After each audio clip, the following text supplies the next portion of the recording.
दोस्तों आज जो हमारा टॉपिक है वो है some important terms of Indian history. अभी आपने यूपीएससी का भी प्रीलिम्स क्वेश्चन देखा होगा, अभी जो पीछे हुआ था तो उसमें बहुत सारे टर्म्स के बारे में पूछा था। अभी आप एमपीपीएससी के एग्जामिनेशन देंगे तो उसमें भी बहुत सारे टर्म के बारे में पूछेगा, ठीक है। अच्छा, टर्म को जानना या टिपिकल जो वर्ड है या शब्द है वो जानना बहुत ज़रूरी है, क्योंकि जब आप क्वेश्चंस लिखते हैं अगर उसका माने नहीं आता है आपको तो फिर आप ठीक ढंग से उसकी व्याख्या प्रस्तुत नहीं कर सकते, ठीक है। तो मैंने आज सोचा कि आपको जो है वो इंडियन हिस्ट्री से संबंधित हमारे करीब 62 वीडियो हैं, उस पर 62 या 63 और बहुत सारे वीडियो अपलोड होने वाले हैं। तो आप सारे वीडियो को 1 बाय 1 वीडियो देखिए। कुछ दिनों के बाद में हम वीडियो को विड्रॉ कर लेंगे, मैं आपको बता देता हूँ। विदिन 15 डेज मैं उसको हटाऊँगा। तो अभी हमने सब फ्री फॉर ऑल रखा है, तो अभी उसको देखिए आप। और जो इम्पोर्टेंट जो टर्मिनोलॉजी है, जो शब्द हैं, उसके क्या माने होते हैं वो जानना बहुत ज़रूरी है। जैसे कि आपको पता होगा कि हमारा जो इतिहास है, भारतीय इतिहास, उसको हम 3 भाग में विभाजित किए हुए हैं। पहला है प्राचीन भारत, दूसरा है मध्यकालीन भारत और तीसरा है आधुनिक भारत। इसके बारे में मैं एक दिन अलग से क्लास लूँगा, उसमें बताऊँगा कि हिस्टोग्राफी माने इतिहास लेखन की कब कब क्या क्या विधियाँ हुई हैं। जैसे कि नेशनलिस्टिक हिस्टोग्राफी, जब हमारा देश आज़ादी के समय में संघर्ष कर रहा था तो बहुत सारे राष्ट्रवादी इतिहासकार ने उस परिप्रेक्ष्य में इतिहास को लिखा है। कुछ लोगों ने कम्युनिस्ट विचारधारा से प्रेरित होकर के भारतीय इतिहास को लिखा है, ठीक है। ब्रिटिशर्स जो थे, अंग्रेज इतिहासकार जैसे V.A. स्मिथ, उन्होंने अंग्रेज के दृष्टिकोण से हिंदुस्तान के इतिहास को लिखा है, ठीक है। इसको बोलते हैं हिस्टोग्राफी। वो तो मैं किसी दिन बताऊंगा आपको। आज का जो हमारा टॉपिक है वो है जो महत्वपूर्ण जो टर्मिनोलॉजी है उसके बारे में हम आपको बताने जा रहे हैं। तो दोस्तों, जैसे कि आपको कुछ टर्म आपको ऐसे लगेगा कि जैसे कि आपने कभी सुना ही नहीं हो, उसी के बारे में हम व्याख्या प्रस्तुत कर रहे हैं। जैसे पहला है बर्गादार। अब ये बर्गादार, आप जानते हैं बर्गादार क्या होता है? अब चूंकि मेडिवल इंडिया में, मध्यकालीन भारत में आप जानते हैं कि मुगलों के या सल्तनत के समय में जो हमारा राजभाषा था वो क्या था? पर्शियन। तो बहुत सारे जो टर्म हैं वो पर्शियन से लिए गए हैं, ठीक है। तो अभी जब मेडिवल इंडिया पढ़ेंगे तो आपको इन सब वर्डों से, इन सब शब्दों से आपका मुकाबला होगा, ठीक है। अब बर्गादार मतलब क्या होता है? बर्गादार मतलब होता है शेयर क्रोपर। शेयर क्रोपर माने बटाईदार।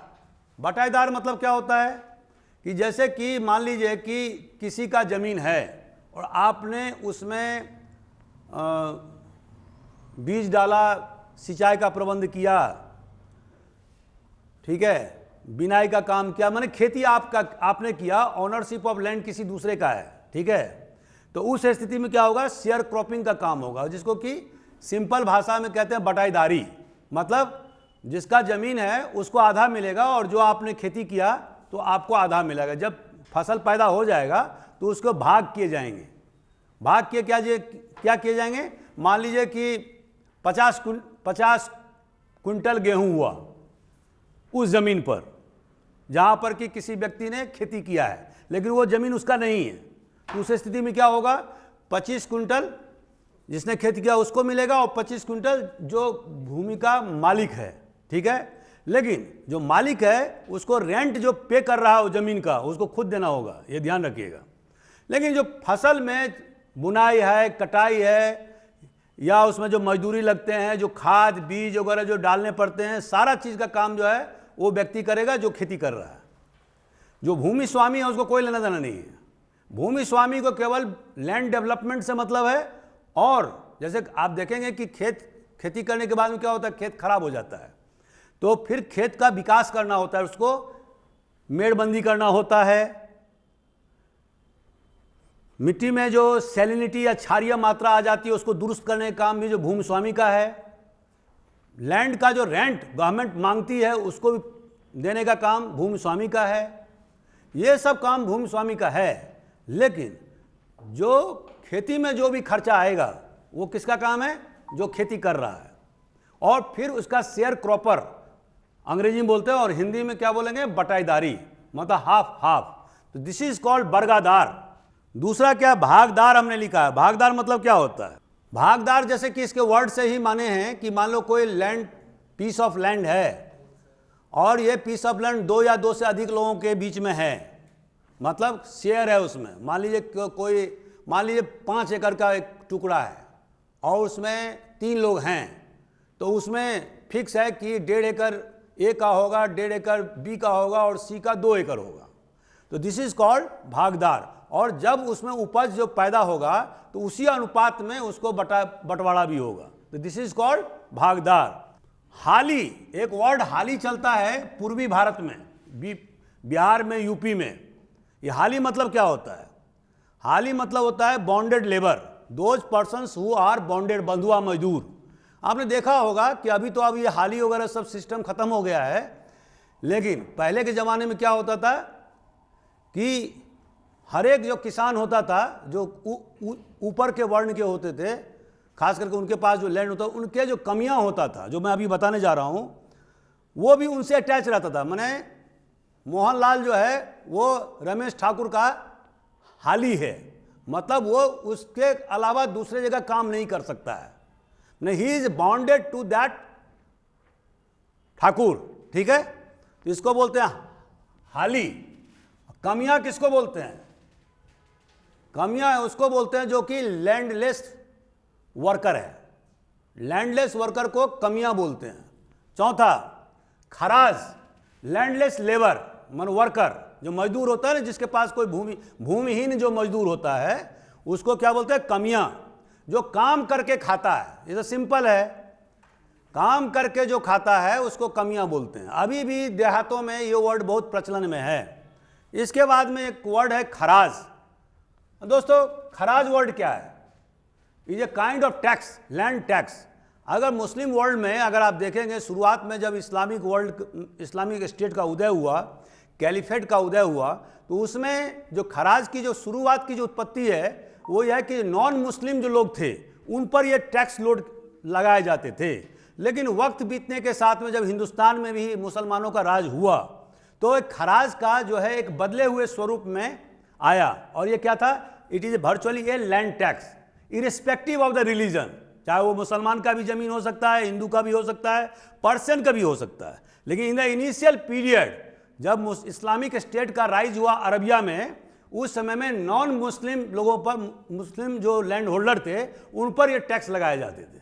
बाद के हिंदुस्तान में ऐसा कोई बात नहीं रहा, और इरिस्पेक्टिव ऑफ मुसलमान या हिंदू या आप कह सकते हैं religion, land tax, this is called land tax.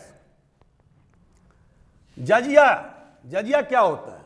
आप लोग जानते होंगे इसके बारे में। जजिया भी इस्लामिक वर्ल्ड का एक इंपॉर्टेंट टैक्स है, और ये क्यों लगाया गया था? अरब वर्ल्ड में इसलिए लगाया गया था कि उन्होंने कहा कि जो नॉन हिंदूज हैं, जो नॉन मुस्लिम हैं, उनको जजिया टैक्स देना होगा। हालांकि ये नॉमिनल टैक्स होता था 2.5% का, लेकिन इसका माने बहुत था। माने ये था कि you are being rated as the second citizen of the state, those who are not Muslims, ठीक है, those who are not Muslims were rated as the second rate citizen of that state.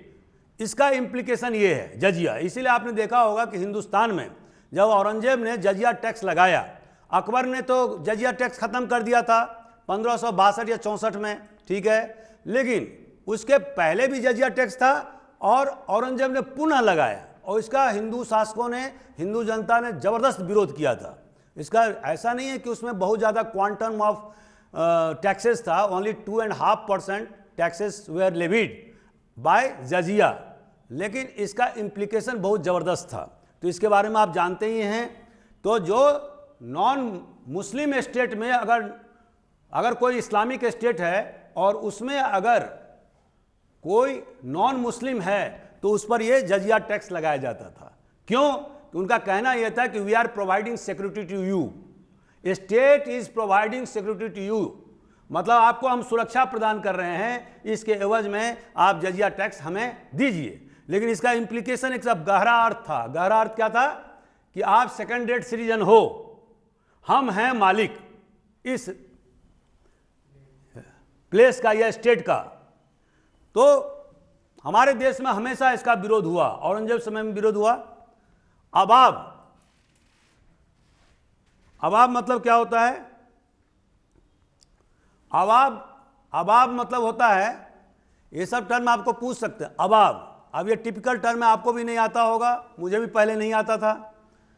अबाब मतलब होता है कि दो सेसेस, जैसे आप देखते होंगे हिंदुस्तान में अभी जो बजट लगता है तो उसमें सेस वसूला जाता है। केंद्र सरकार पेट्रोलियम पर cess, educational cess, income tax में आप देखते हैं ना, सेस क्या होता है? टैक्स का छोटा सा भाग होता है। तो ये जो अबाब है, पुराने जमाने में मध्यकालीन भारत में भी अबाब लगाए जाते थे। वो क्या होता था? Other than land tax, other than tax दो सेसेस। ठीक है, सेसेस। फटफट बोलता जाता हूं क्यों, टाइम नहीं है। चौथ, अगर आपको कहीं भी कंफ्यूजन है, you can ask me question, don't stop, आप क्वेश्चन पूछ सकते हैं मेरे से, आई विल एक्सप्लेन। चौथ मतलब क्या होता है? ये मराठों ने इस चौथ को विकसित किया था। जब मराठों का साम्राज्य बढ़ा तो उन्होंने क्या कहा कि those who are not Maratha, माना अदर देन महाराष्ट्र से बाहर, उन्होंने कहा कि जैसे कि राजपूताना में उन्होंने चौथ लगा दिया, मालवा में उन्होंने चौथ लगा दिया। ठीक है, चौथ मतलब 1/4 भाग, मतलब टैक्स का 1/4 भाग।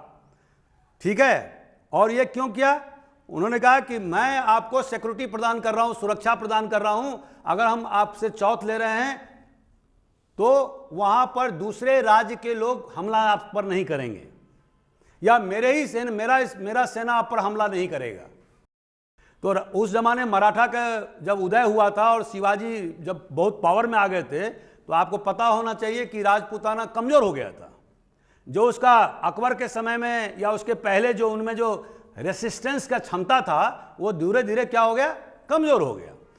तो चौथ जो है वो 1/4 ऑफ द 1/4 टैक्स ये मराठों ने अदर देन मराठी पीपुल से वसूलना शुरू किया, जो मराठी पीपुल नहीं थे।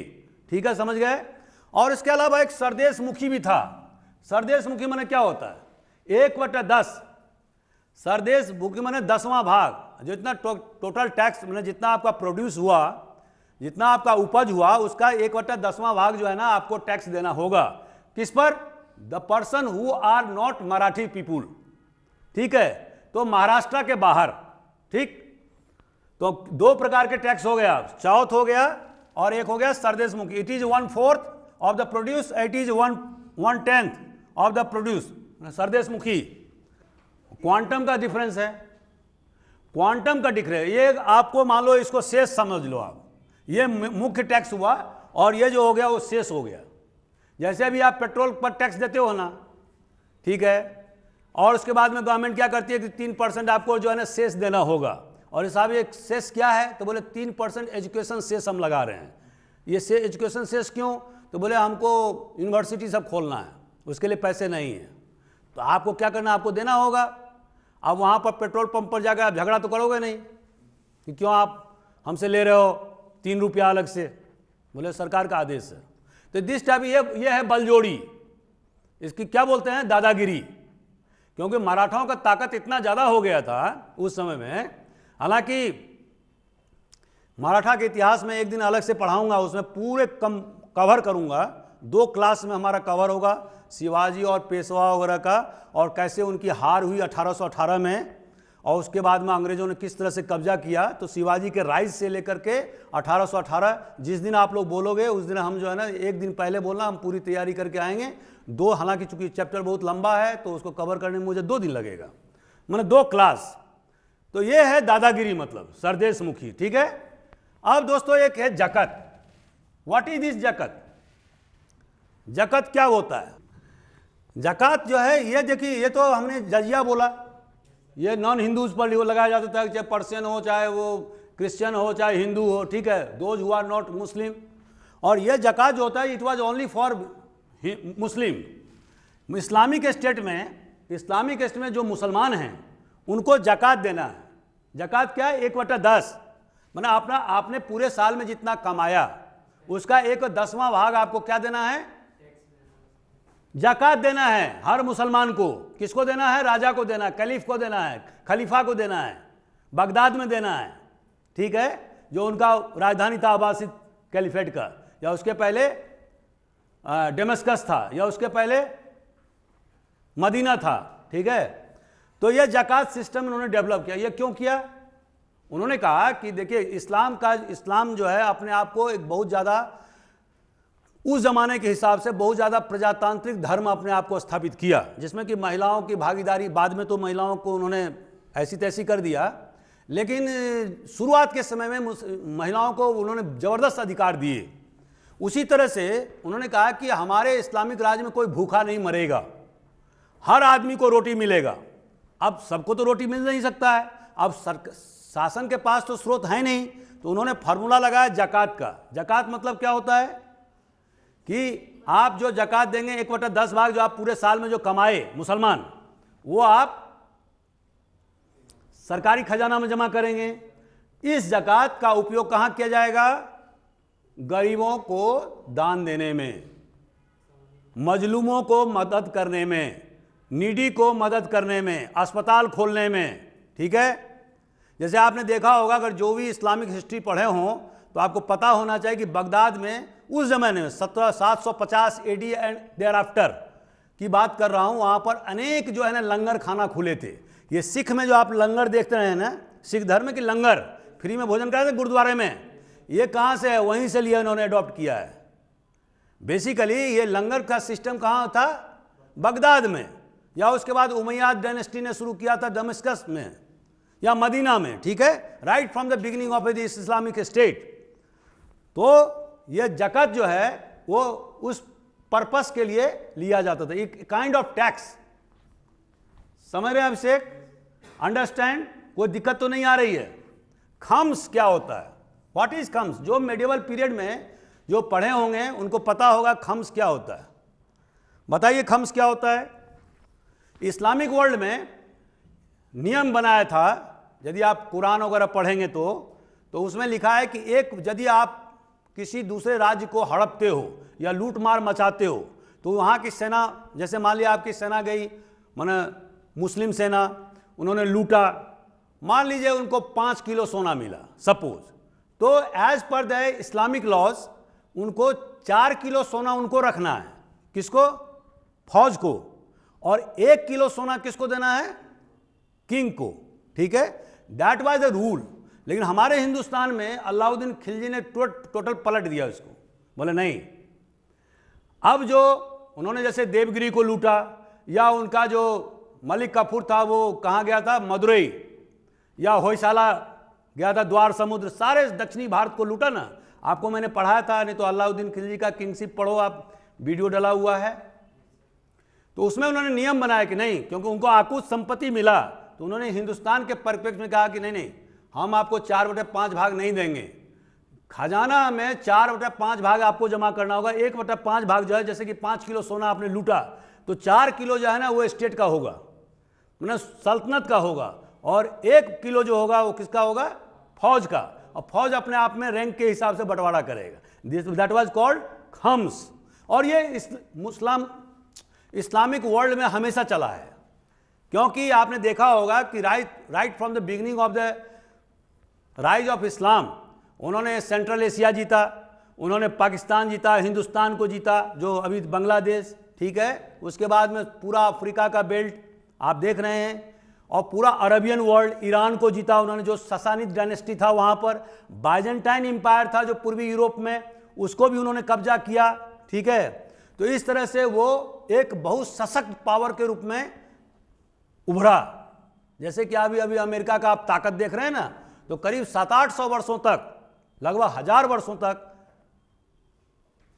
मैंने before the rise of Britain, before the rise of 1700 ईस्वी तक आप समझ लीजिए, 1700, और राइट फ्रॉम 7 मैंने 1000 वर्ष तक इस्लामिक जो पावर था वर्ल्ड में, वो सबसे नंबर 1 पावर था। ठीक है, ये हमेशा ध्यान में रखने की चीज है। तो दोस्तों, खम्स के बारे में तो किसी को कोई शक नहीं है। अब आगे चलते हैं पोलीगर। पोलीगर क्या होता है? पोलीगर इसको बोलते हैं, जो इसको दक्षिण भारत में छोटे छोटे जमींदार को बोलते हैं पोलीगर, जिनका काम था कि जो वंशानुगत, जो माने हेरिडिटरी, और हिंदी में बोलेंगे वंशानुगत, जो टैक्स कलेक्शन का जो काम करते थे। नॉर्थ इंडिया में इसको आप कह सकते हैं मालगुजार। उसका जो इक्विवेलेंट वर्ड है वो नॉर्थ इंडिया में आपने सुना होगा मालगुजारी टैक्स। ठीक है, तो मालगुजारी टैक्स क्या होता था कि जो टैक्स जो मालगुजार जो वसूलता था, तो वो तो टैक्स उसको देता था सरकार को, और कुछ जो है ना उसको मालगुजार को जो टैक्स जो वसूलता था उसके एवज में कमीशन मिलता था। और सरकार कभी कभी कहती कि तुम ही अपना शेष वसूल लो जनता से, दैट वाज कॉल्ड मालगुजारी टैक्स। ठीक है, जैसे अभी शेष लग रहा है ना, तो इस शेष कोई आज का जमाने का नहीं है, बहुत वर्षों से हिंदुस्तान में चल रहा है विभिन्न प्रकार के शेष। तो मुकद्दम, अब दोस्तों आपने जो अल्तमश के बारे में पढ़ा होगा मेडिवल इंडिया में, कि किस तरह से जो है ना अल्तमश ने, इल्तुतमिश जिसको बोलते हैं आप, बालवन के समय में चौधरी, खुत्स, मुकद्दम, ये तीनों जो है ना रूरल इंडिया में पेट्टी जमींदार हुआ करते थे, लैंडेड जेंट्री। इनको लैंडेड जेंट्री थे, ये पूरे जमीन इनके कब्जे में, तो बड़े बड़े जमींदार थे गांव देहातों में। तो इनको मुकद्दम को क्या बोलते थे? अभी इसका जो अपभ्रंश होकर के धीरे धीरे वो क्या हो गया? मुखिया। अभी आप देखेंगे बिहार में जो हेड होता है उसको क्या बोलते हैं? मुखिया। अभी जो जिला पंचायत में आपको मैंने बताया था, पंचायत सिस्टम में, और सरपंच जो है ना यूपी में और हरियाणा में बोलते हैं, लेकिन बिहार में क्या बोलते हैं? मुखिया। जो विलेज पंचायत का जो हेड होता है मुखिया। मुखिया किस वर्ड से निकला है? मुकद्दम वर्ड से निकला है। ठीक है, तो मुकद्दम जो था वो लैंडेड जेंट्री हुआ करता था। इसको हिंदी में क्या बोलेंगे? वंशानुगत जमींदार। और इसी का दूसरा वर्ड था खुत्स, एक ये वर्ड भी था खुत्स। आपने पश्चिम अभी महाराष्ट्र में बहुत सारे लोगों का जो जो टाइटल देखा होगा, वो देखा होगा खोटे। ठीक है, जैसे मुगले आजम में जो बादशाह अकबर की जो बीवी है, उसकी एक अदा किसने किया है? दुर्गा खोटे ने। यार तुम लोग तो खोटे, इनकी बेटी भी हीरोइन थी। ये वर्ड जो खोटे है वो खुद से निकला है। ठीक है, आप लोग इसलिए बता रहा हूं ताकि आपके दिमाग में पिंट कर जाएगा। वैसे खुद बोलूंगा कुछ नहीं समझ, थोड़ी देर के बाद भूल जाओगे आप, लेकिन दुर्गा खोटे तो आ जाएगा कि खुद। ठीक है, इसी तरह से एक वर्ड और था, उसको बोलते हैं चौधरी। अब आप लोगों को सबको मालूम होगा कि चौधरी, अभी भी बहुत सारे लोग चौधरी टाइटल लगाते हैं। आप उत्तर भारत में देखेंगे बहुत सारे मुसलमान भी चौधरी लगाते हैं। जो पंजाब के मुसलमान हैं ना, पश्चिमी पंजाब के, अभी पाकिस्तान में चले गए, उनके भी इलाही बख्श चौधरी। तो उन्होंने टाइटल, हालांकि हिंदू से मुसलमान वो हो गए, लेकिन उन्होंने टाइटल नहीं छोड़ा। ये चौधरी क्या है? ये चौधरी है गांव देहातों में एक, कि हम बहुत धनी मानी आदमी हैं, हम रिच आदमी हैं, हम प्रेस्टिजियस आदमी हैं। ये इसको डिनोट करता है चौधरी वर्ड को। हालांकि आज की तारीख में कुछ जो छोटे वर्ण के लोग हैं उन्होंने भी अपने नाम के आगे चौधरी वर्ड लगाना शुरू कर दिया है। यही तो मैं बोल रहा हूं यार, तो तुम कहां हो? तो ये 3 प्रकार के मैंने कहा, मुकद्दम, खुद एंड चौधरी। और दोस्तों मामलतदार, मामलतदार ये क्या है? ये रेवेन्यू अफसर, जो रेवेन्यू अफसर वंशानुगत नहीं है, जो रेवेन्यू अफसर वंशानुगत नहीं है। अभी वंशानुगत कौन है उसके बारे में अब आगे बताऊंगा मैं। ठीक है, मामलतदार वो लोग हैं जो वंशानुगत नहीं है, लेकिन वो रेवेन्यू कलेक्शन का काम करते थे, खास करके पश्चिमी भारत में। पश्चिमी भारत से मतलब मेरा क्या है? गुजरात एंड महाराष्ट्र। जब हम पश्चिमी भारत बोलते हैं तो आप हमेशा ध्यान रखिए गुजरात, महाराष्ट्र एंड राजस्थान, 3 स्टेट। अब नहीं, साउथ में केवल दूसरे स्टेट आते हैं, जैसे कि आपका अभी तो 5 स्टेट हो गए। पहले जब तेलंगाना नहीं थे तो 4 स्टेट को साउथ इंडिया बोलते हैं, केरल, तमिलनाडु, कर्नाटक और अनडिवाइडेड आंध्र प्रदेश। ठीक है, तो आप समझ गए इसके बारे में। लेकिन जो वंशानुगत जो रेवेन्यू कलेक्शन का काम जो करता था, माने पीढ़ी दर पीढ़ी, तो पश्चिमी भारत में उसको क्या बोलते थे?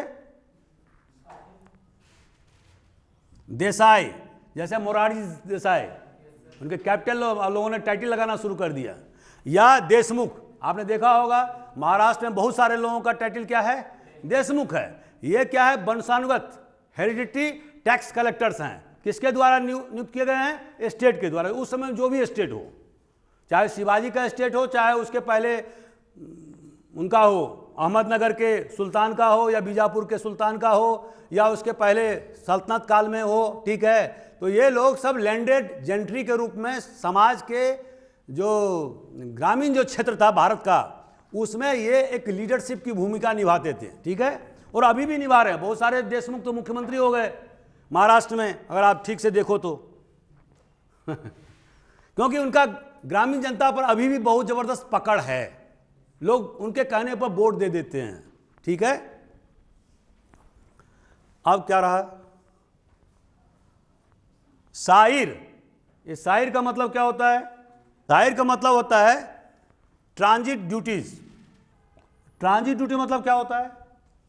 मतलब एक सामान को एक जगह से दूसरे जगह जो ले जाते हैं तो आपको टैक्स लगता है ना, दैट इज कॉल्ड साइर। साइर का पुराने ज़माने में, चूंकि अब ये पर्शियन वर्ड है इसलिए आपको थोड़ा सा अटपटा लग रहा है, मुझे भी लग रहा है, और ये शब्द प्रचलन में नहीं है। तो एग्जाम में क्या करेगा कि आपको शब्द जो प्रचलन में नहीं है वही क्वेश्चन पूछेगा। यह हमेशा ध्यान रखिए, ताकि ये देखने की कोशिश करेगा कि क्या आप सही में मेडिवल इंडिया पढ़े हैं या एंशिएंट पढ़े हैं कि नहीं पढ़े हैं, या आपका जो ज्ञान है वो सुपरफिशियल है या एकदम डीप रूटेड है। ये देखना कि एग्जामिनर का काम है, तो इसीलिए आपको ये वर्ड दे दिया जाएगा। अब दोस्तों इसके बाद में है आमिल। अब आमिल का आप लोगों ने मेडिवल इंडिया पढ़ा होगा। एनीबॉडी कैन एक्सप्लेन आमिल क्या होता है? मुझे भी नहीं मिल रहा है लेकिन मैं बता रहा हूं। आपने देखा होगा कि सल्तनत काल में मैंने वीडियो बनाया हुआ, आप देखिए उसको। सिकदार, ये सिकदारा ने, जैसे शेरशाह का आप अगर प्रशासन के बारे में अगर आप देखें, या अकबर के प्रशासन के बारे में, या सल्तनत पीरियड में, तो आप क्या पाते हैं कि जो डिस्ट्रिक्ट जो होता था, पहले तो मेडिवल पीरियड में आपने देखा हो कि इक्ता सिस्टम था। उसके बाद में अकबर ने क्या किया, उसको प्रोविंस में, मतलब प्रोविंस मतलब राज्य में उसको परिवर्तित कर दिया। जो अभी बिहार प्रांत आप देख रहे हैं या यूपी संयुक्त प्रांत देख रहे हैं, उस समय में अवध और लखनऊ अलग अलग होता था। तो ये सब, ये क्या है, बंगाल प्रांत देख रहे हैं या उड़ीसा, ये सब अकबर के समय में डेवलप हुए। अब दोस्तों एक तो हो गया जो पूरा केंद्र सरकार है उसका जो नीचे वाला भाग है वो क्या बोले, प्रोविंसेस, जैसे हिंदुस्तान में अभी चल रहा है। उसके बाद नीचे क्या हुआ, उसका जो एक भाग था वो था डिस्ट्रिक्ट, जिला। अब अंग्रेजों के समय में उन्होंने क्या किया, कमिश्नरी सिस्टम भी लागू किया। ठीक है, जो कि हिंदुस्तान में अभी चल रहा है, और कमिश्नरी को डिस्ट्रिक्ट में बांटा। लेकिन मुगलों के समय में कमिश्नरी सिस्टम नहीं था, वो क्या था, राज्य जो है जिले में बटा हुआ था। अब जिले के नीचे क्या था, परगना था। ठीक है, तो परगना में 2 अधिकारी महत्वपूर्ण होते थे। परगना मतलब एक ग्रुप ऑफ विलेजेस। इस परगना में सबसे नीचे जो यूनिट है वो है विलेज। 30, 40, 50, 70, 80 विलेज मिलकर के एक परगना का निर्माण होता था, जिसको आज की तारीख में आप तहसील कह सकते हैं। ठीक है, तो परगना में, परगना का जो रेवेन्यू कलेक्शन का काम, परगना में 2 इंपॉर्टेंट अधिकारी होता था। एक होता था सिकदार, एक सिकदार। सिकदार मतलब जो लॉ एंड ऑर्डर का प्रभारी होता था। ठीक है, और एक होता था आमिल, जो अभी जिस वर्ड के बारे में अभी हम बात कर रहे हैं, ये वर्ड है ना आमिल। ये आमिल जो है वो क्या करता था, टैक्स कलेक्शन का काम करता था, टैक्स कलेक्शन। अभी जैसे आप देखेंगे कि ब्लॉक में अभी तो सरकार ने परगना और तहसील, परगना को तहसील में कर दिया है और ब्लॉक में निर्माण कर दिया है। तो अभी जो है ना तहसीलदार का बेसिकली काम क्या है, टैक्स कलेक्शन का ही काम है, ठीक है। तो वो काम पहले कौन करता था, आमिल। जब्ती, दोस्तों जब्ती क्या है, ये जब्ती सिस्टम जो है ना अकबर ने शुरू किया था 10 साला सिस्टम के पहले। अब 10 साला सिस्टम के बाद में तो अभी आऊँगा बाद में। जब्ती सिस्टम अकबर ने शुरू किया था। उन्होंने क्या किया था कि मेजरमेंट ऑफ लैंड किया था, जमीन भूमि का पैमाइश कराया था। हालांकि आपको पता होना चाहिए कि उनके पहले अलाउद्दीन खिलजी ने और मोहम्मद बिन तुगलक ने भी किया था, लेकिन वो छोटे पैमाने पर किया था, गंगा यमुना के दोआब में किया था, ठीक है। लेकिन अकबर ने अब क्या किया, अकबर का साम्राज्य बहुत बड़ा था, तो उन्होंने क्या किया, अपने राज्यारोहण के 13वें 14वें साल में उन्होंने क्या कि जब्ती सिस्टम को लागू किया। और उसका जो बेस था, आपको पता होना चाहिए, टोडरमल उसका कौन था, रेवेन्यू मिनिस्टर, जो हिंदू था। तो उसने क्या किया कि पूरे जमीन के पहले पैमाइश कराया, और पैमाइश कराने के बाद में उन्होंने क्या किया, जो मेजरमेंट का जो औजार है जिसको बोलते तनब, ये एक बंबू स्टिक होता था, इसके आगे भी लोहे का वो कुंडा लगा हुआ था और पीछे भी लगा हुआ था कुंडा, ताकि इसमें कोई तब्दीली नहीं की जा सके। और इस पर ये मोहर रहता था मुगलों का, ठीक है, या वहाँ के प्रशासन का, ताकि इसमें जो मेजरमेंट में जो रॉड है, जो खास करके बांस के बैम्बू के स्टिक होते थे उस जमाने में, उसमें किसी प्रकार का कोई परिवर्तन नहीं हो। जैसे आप देखते हैं वेट्स एंड मेजर, अभी जो नाप तोल होता है तो सरकार क्या करती है, अभी भी सरकार कर रही है, जो किलो होता है उसके पीछे जो है ना वो सील मारती है, और उसके लिए नाप तोल इंस्पेक्टर होता है, ठीक है। उस जमाने में भी इसको जो बोलते थे तनब, ये मेजरमेंट रॉड होता था, that is basically made of bamboo. अब इससे पूरे देश के अधिकांश हिस्से को, क्योंकि उन्होंने अलग अलग रेवेन्यू सिस्टम किया था, इसके बारे में हम बता चुके हैं आपको, लेकिन अधिकांश भाग में उन्होंने क्या किया, मेजरमेंट या पैमाइश कराया, और उसके आधार पर उन्होंने लैंड रेवेन्यू फिक्स किया। इसको बंदोबस्त भी कहते हैं, जब्ती को बंदोबस्त। गांव देहात में अभी भी बहुत जोर शोर से ये वर्ड इस्तेमाल होता है, तहसील प्लेस में बंदोबस्त। अब तो ये बंदोबस्त का एक स्पेसिफिक कॉन्टेक्स्ट में भी याद किया जाता है, जैसे कि पुलिस बंदोबस्त करना है, माने इंतजाम। इस कॉन्टेक्स्ट में भी इसका उपयोग होता है बंदोबस्त वर्ड का। तो ये बहुत ही पॉपुलर वर्ड हो गया है बंदोबस्त, और इसके विभिन्न प्रकार के उपयोग होते हैं, not only for land measurement and taxation system but also for the management and arrangement, ठीक है, क्लियर है। अब इसके बाद दोस्तों 10 साला सिस्टम, और यह भी अकबर ने 10 साला सिस्टम लागू किया था जब्ती के 10-12 साल बाद, क्योंकि उन्होंने देखा कि जब्ती में बहुत खामियां हैं, तो उसके बाद उन्होंने 10 साला सिस्टम लागू किया। 10 साला सिस्टम क्या था, उन्होंने पूरा तो लैंड का तो मेजरमेंट कराया ही था, उसके बाद उन्होंने देखा कि लैंड में जो अलग अलग लैंड हैं उसका उन्होंने भाग किया।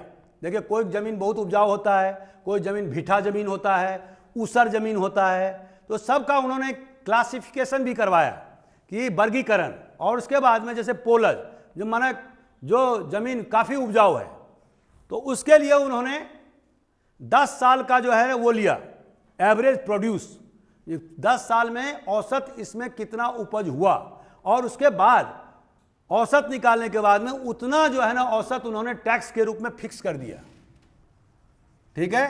ये जो है ना किसान को देना होगा, माने औसत जो है मान लो, अब एक उदाहरण के द्वारा मैं बता देता हूं। मान लो 1 एकड़ जमीन में किसी साल 5 क्विंटल हुआ, किसी साल 10 क्विंटल हुआ, किसी साल 15 कुंटल हुआ, किसी साल 8 कुंटल हुआ, एक एवरेज।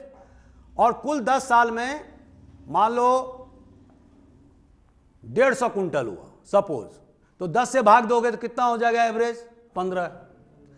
15 कुंटल जो हुआ वो 1 एकड़ जमीन का, उस जमीन का जो खाता खेसरा उसमें लिखा रहता है ना, जमीन को चिन्हित कैसे करेंगे? तो खाता खेसरा के हिसाब से जमीन चिन्हित होता है। हर एक विलेज में खाता खेसरा चलता है। जैसे इस जमीन का जो खाता खेसरा होगा वो उस जमीन का नहीं होगा।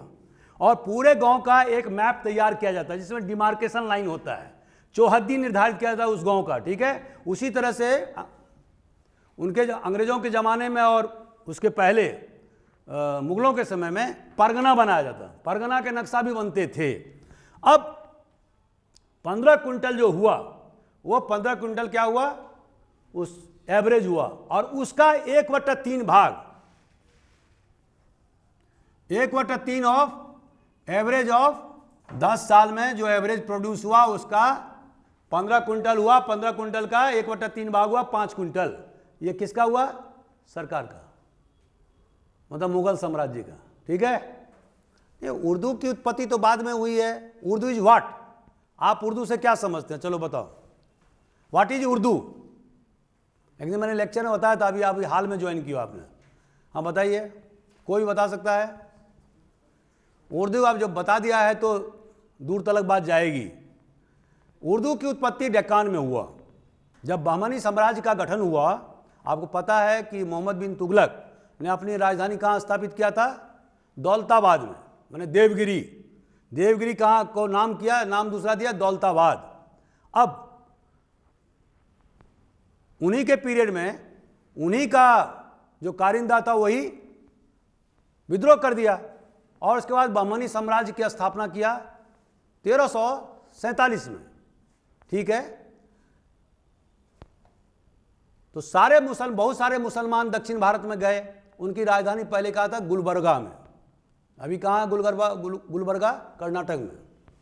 वहां पर जो है उर्दू की उत्पत्ति हुई। वो कैसे हुई? मिक्स ऑफ, हिंदी को पहले हिंदवी बोलते थे, ठीक है। हिंदी जो आज जो आप परिष्कृत रूप में देख रहे हैं ना, ऐसा हिंदी उस जमाने में नहीं था, ठीक है। तो हिंदवी बोलते थे। तो इसमें जो फाउंडेशन का जो काम करता है उर्दू में, वो कौन करता है? पर्शियन।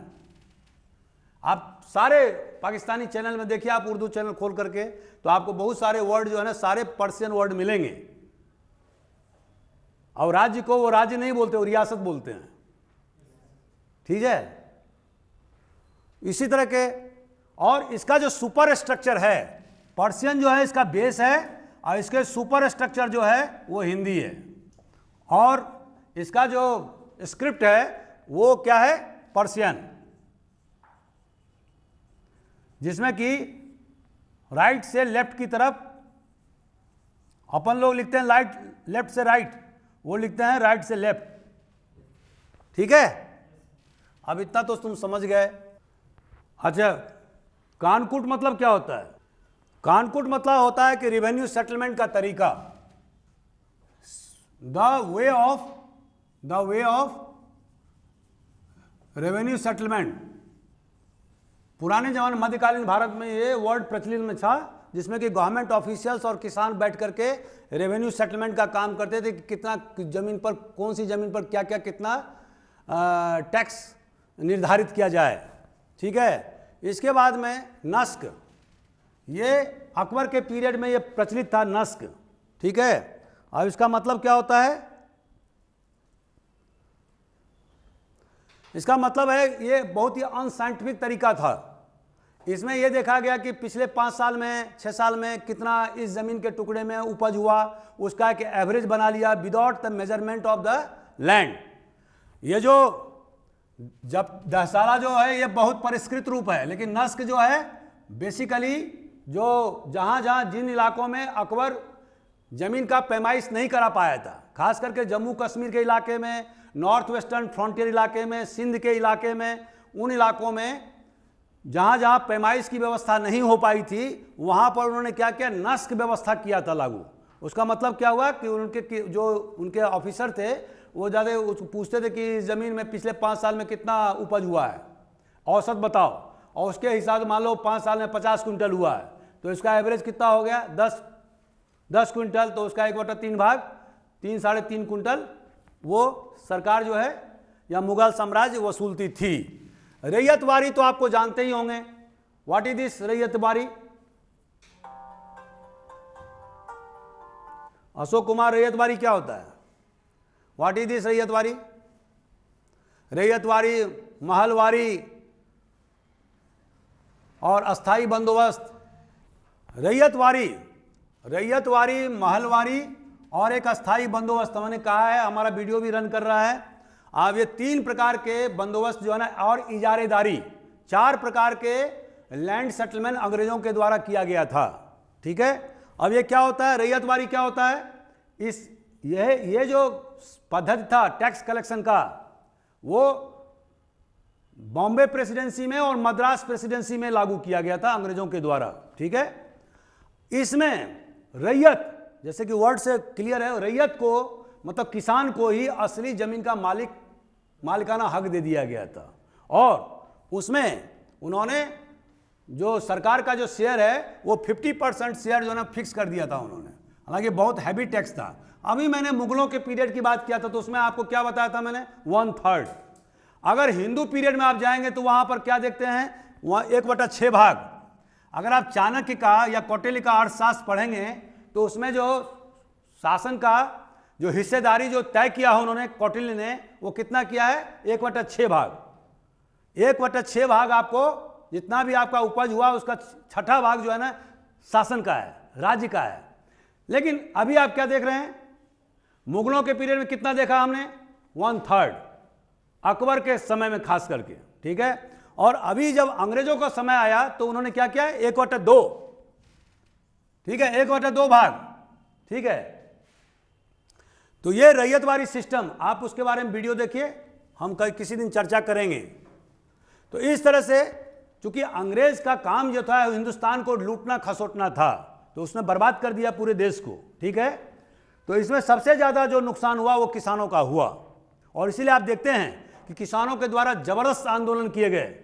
हिंदुस्तान में जो हमारा स्वतंत्रता संग्राम जो चला है, उसके पहले किसानों ने और खास करके ट्राइबल्स, आदिवासियों के द्वारा जबरदस्त रिवोल्ट किए गए हैं। हमारा वीडियो दोनों पर है, दोनों टॉपिक पर आप देखिए उसको, और सबसे ज़्यादा ट्राइबलों के द्वारा किए गए हैं।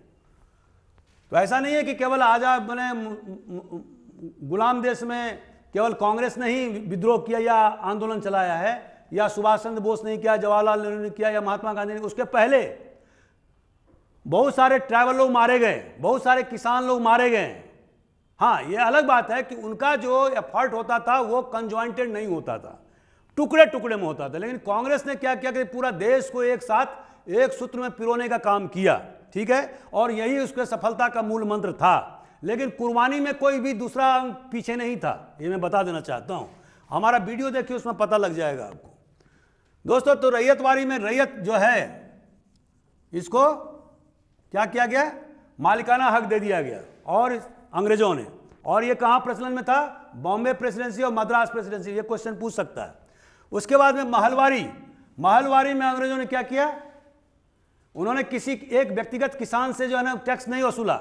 उन्होंने क्या किया कि उसको महल से ही महलवारी निकला। तो महल मतलब स्टेट, इससे जो है ना उन्होंने पैसा वसूला। उन्होंने एक ग्रुप ऑफ विलेजेस या विलेज में ही एक ग्रुप ऑफ कास्ट, उसको उन्होंने, जैसे मान लीजिए कि क्षत्रिय लोगों के पास में जो जितने जमीन हैं, या मान लीजिए पर्टिकुलर रामपुरा गांव है, उस गांव में जितने भी जमीन हैं, उस सारे जमीन को जो है ना उन्होंने महल के रूप में उसको ट्रीट किया, एक स्टेट के रूप में ट्रीट किया। और वहां पर उन्होंने अपना एक एजेंट फिक्स किया उसी गांव का, और उसको 5% कमीशन देते थे अंग्रेज, जो तुम जो है ना इस गांव का पूरा जो है ना टैक्स वसूलो, और टैक्स वसूल करके हमको दो, और उसमें से 5% कमीशन तुमको देंगे। ठीक है, इसको बोलते थे लंबरदार। ये सब टर्म याद रखिए, you will be asked question. और ये हरियाणा में अभी भी प्रसिद्ध है ये वर्ड लंबरदार। लंबरदार मतलब जो कमीशन एजेंट है, मतलब he is a commission of 5%। मान लो 100 रुपया उसने वसूला किसानों से, तो उसको 5 रुपया मिला। अब दोस्तों, ये जो महलवारी सिस्टम था वो कहां पर लागू किया उन्होंने? आज की तारीख में जो स्टेट है हरियाणा, जो पहले यूनाइटेड पंजाब का भाग होता था, हरियाणा आज का पंजाब, और अभी जो पाकिस्तान में पंजाब है, पश्चिमी पाकिस्तान में, पश्चिमी पंजाब जो है पाकिस्तान में, पाकिस्तान पंजाब के तो 2 भाग हो गए, तो पूरे पंजाब सूबा में आप मान लीजिए अंग्रेज के ज़माने में, जो कि आज की तारीख में हरियाणा है, हिंदुस्तान का पंजाब है, पाकिस्तान का पंजाब है, ठीक है। और इसके अलावा अवध में, अवध मतलब लखनऊ और उसका आसपास का इलाका, और दूसरा आगरा। तो आप देखेंगे कि मुगलों के समय में 2 सूबा होता था, एक अवध, एक आगरा। ये दोनों मिलकर के अभी क्या हो गया? संयुक्त प्रांत, जिसको कि आप 1956 से पहले संयुक्त प्रांत बोलते थे, अभी उत्तर प्रदेश बोल रहे हैं, ठीक है दोस्तों। एक इजरा क्या होता है? इसी से इजारेदारी सिस्टम डेवलप हुआ। अब आपने देखा होगा कि 1765 में द्वैत शासन जो बंगाल में लॉर्ड क्लाइव के द्वारा स्थापित किया गया था, तो उसमें उन्होंने क्या लागू किया कि जमीन को उन्होंने हाईएस्ट बिडर को, मतलब नीलामी करते थे, जो सबसे ज़्यादा नीलामी में पैसा देगा जमीन उसका हो गया, समझ रहे हैं। तो इस तरह से जो टैक्स कलेक्टर था, रेवेन्यू फार्मर जिसको बोलते हैं, वो क्या है, बोली में हिस्सा लेते थे और जमीन उनका हो जाता था। और एक 10 साल के लिए, 5 साल के लिए इस टाइप का उन्होंने सिस्टम बनाया था। तो ये जमीन का पूरी तरह से बंदर बांट था, इजारेदारी। इसको वारेन हेस्टिंग ने बाद के वर्षों में खत्म किया, ठीक है। इजारेदारी सिस्टम है, मान लो इस इलाके में 500 एकड़ जमीन है, कहीं किसी गांव में, अंग्रेजों ने क्या किया कि उसका एक दिन नियत किया, फिक्स कर दिया कि इस ज़मीन की नीलामी बोली लगाई जाएगी। उन्होंने कहा कि जो सबसे ज़्यादा पैसा देगा 5 साल के लिए, 10 साल के लिए, जो भी फिक्स किया उन्होंने कि 5 साल के लिए हम उसको व्यक्ति को दे देंगे। रेवेन्यू, उसको क्या बोलते हैं? रेवेन्यू फार्मर बोलते हैं, ठीक है। अब वो रेवेन्यू फार्मर तो खुद पैसा वाला आदमी है, वो तो खुद खेती करता नहीं था। बाद में वही रेवेन्यू फार्मर, जो मैं आपको नॉलेज के लिए बता देता हूं कि धीरे धीरे रेवेन्यू फार्मर जो है बढ़ के बाद में जमींदार हो गए देहाती क्षेत्रों में, लैंडेड जेंट्री के रूप में कन्वर्ट हुआ। कुछ लोगों ने बाद में अपने आप को महाराजा बताना शुरू कर दिया, जैसे दरभंगा का महाराजा, जहाँ के हम रहने वाले हैं, वह basically he was a revenue farmer. लेकिन उसके पास में इतने धन आकूत हो गए कि वो बड़े बड़े बिल्डिंग और बड़े बड़े राजा सिंधिया भी उसके सामने फेल था, इतनी, क्योंकि उसके पास में काफ़ी उपज वाला ज़मीन था। सिंधिया का तो बहुत सारा ज़मीन जो है ना, वो पूरा परती पड़ाट और पहाड़ वाला इलाका आप देख रहे हो। अभी तो सिंचाई के साधन अभी हो गए, इसलिए आप देख रहे हैं कि यहाँ खुशहाली आ गई है, नहीं तो क्या था ग्वालियर क्षेत्र में? कुछ भी नहीं। पानी जमीन के अंदर में तो पानी है ही नहीं। मैं तो वहाँ रहा हूँ, भेड़ने में पानी जमीन के अंदर में है ही नहीं। तो जो रेवेन्यू, कहने का आशय कि रेवेन्यू फार्मर जो क्या करता था कि ज़मीन बोली पर लिया 10 साल के लिए या 5 साल के लिए। अब मान लीजिए कि 500 एकड़ ज़मीन आपने दे दिया उसको 10,000 रुपया, उस ज़माने के हिसाब से 10,000 बहुत बड़ी रकम होती थी। वो ज़मीन आपका हो गया। वो रेवेन्यू फार्मर क्या करता था कि वहाँ पर जो रहने वाले लोग हैं उससे खेती कराता था कि चलो भैया तुम 20 एकड़ तुम ले लो, 10 एकड़ तुम ले लो, 25 एकड़ तुम ले लो। कुछ ज़मीन अपने पास भी रखता था खेती करने के लिए, जिसमें कि वो कमियां जो अभी मैंने आपको बताया, हाली सिस्टम, जो हिंदुस्तान के जो ये दुर्गुण सब जो थे समाज के, बॉन्डेड लेबर, बंधुआ मजदूर, जिससे भी हिंदुस्तान अभी भी जूझ रहा है बहुत सारे इलाकों में, ठीक है। तो ये सब क्या उनके लिए काम करते थे। और जो कुछ ज़मीन तो वो क्या करते थे, शेयर क्रॉपिंग पर दे देते थे कि तुम चलो बटाई पर काम करो, क्योंकि कोई आदमी 500 एकड़ ज़मीन तो खुद खेती कर नहीं सकता है, आपको पता होना चाहिए। तो दैट वाज कॉल्ड इजारेदारी सिस्टम, जिसको कि बाद में वारेन हेस्टिंग ने देखा कि यहाँ पर बंगाल में अकाल होने लगा है। सन्यासी विद्रोह आपने देखा होगा, हमने पढ़ा है 1773 में वहाँ शुरुआत हुई और 80-82 तक चला सन्यासी विद्रोह। तो उसमें ये जो पूर्वी बंगाल और खास करके पूर्वी बंगाल में सन्यासी विद्रोह बहुत ज़्यादा हुआ। वो क्यों हुआ? क्यों? अकाल पड़ने लगे, लोग भूख से मरने लगे। ये जो रेवेन्यू फार्मर थे वो आम जनता से लूटते खसोटते थे, चाबुक से मारते थे, पिटाई करते थे, रस्सी में बांध करके घसीटते थे, अगर तुम क्यों नहीं दोगे। यू सी ये एक प्रकार का अमानुषिक कृत्य था। और सरकार कहाँ है? अपना पैसा लिया और साइड में खड़ा है। He government is least bothered about the pitiable condition of the peasants who are attached to land. समझ रहे हैं आप? ये बड़ी समस्या थी। इसलिए बंगाल में आपने देखा होगा कि लगातार जो है ना 1770 के बाद से जो अकाल पड़ना शुरू हुआ वो 1943 तक चला है, और इसके बारे में हम डिटेल में व्याख्या प्रस्तुत कर चुके हैं। जो बंगाल सूबा मुगल साम्राज्य का सबसे ज्यादा रिच सूबा था और सबसे ज्यादा टैक्स बंगाल सूबा देता था मुगल साम्राज्य को। ठीक है दोस्तों, ये भी दानाबंदी। अब ये क्या है कि एक क्रूड टाइप का जो है ना टैक्स कलेक्शन का विधि था। इसमें कोई साइंटिफिक तरीका अपनाया नहीं गया था दानाबंदी में। यह था कि खेत में फसल लगे हुए हैं, ठीक है, और आपने जो है आपका वहाँ का सरकार का कारिंदा आया, किसान से मिला, उसने कहा कि कितना होगा इसमें उपज। किसी ने कहा साहब 10 कुंटल होगा, बोले ठीक है 3 कुंटल हमको दे दो। जब ये फसल कटेगा तो 3 कुंटल दे देना, और उसे लिखवा लिया। दैट वाज कॉल्ड दानाबंदी। ठीक है, तो इसमें कोई विशेष ज़्यादा अनसाइंटिफिक तरीका था ये। ठीक है, अब आप देखो चूंकि हमारा देश जो है वो कॉन्टिनेंटल डायमेंशन का देश है। आपको पता होना चाहिए कि हिंदुस्तान जब हम अभी इसकी बात कर रहे हैं तो उस समय में हमारा देश अफगानिस्तान से लेकर के और अभी का बांग्लादेश और कन्याकुमारी तो नहीं, एक घटा दो 34। फिर उन्होंने छोटी छोटी 2 पार्टियों को जिनके पास में 3%, किसी के पास 2% वोट है, उनको भी अपने ग्रुप में शामिल किया। तो कुल मिलाकर के गठबंधन बना करके उन्होंने 40-41% लाया ताकि हम चुनाव में जीत जाएं। ठीक है, अभी अलग बात है, इसी तरह से बीजेपी भी नहीं किया है। वहाँ पर बीजेपी ने क्यों किया? क्योंकि फॉरवर्ड पार्टी की, फॉरवर्ड क्लास की पार्टी है। फॉरवर्ड लोग, अधिकांश जो फॉरवर्ड हैं सब किसको वोट दे रहे हैं आज की तारीख में? बीजेपी को। तो नीतीश कुमार को कौन वोट दे रहा है? जो मिडिल क्लास में, ओबीसी में भी जो उनका कास्ट है, काछी, कुशवाहा वगैरह, ये सब वोट दे रहे हैं, जो कि ओबीसी में का ही एक ग्रुप है। तो इस तरह से उन्होंने भी, और मल्लाह पार्टी से भी उन्होंने समझौता किया जिसका 3-4% वोट है। मल्लाह मतलब मछली पकड़ने वाला जो जाति होता है। इस तरह से उन्होंने कंबाइन किया और ये 2 सॉलिड ब्लॉक होकर के मैदान में, जैसे WWE में होता है उस तरह से उतरे।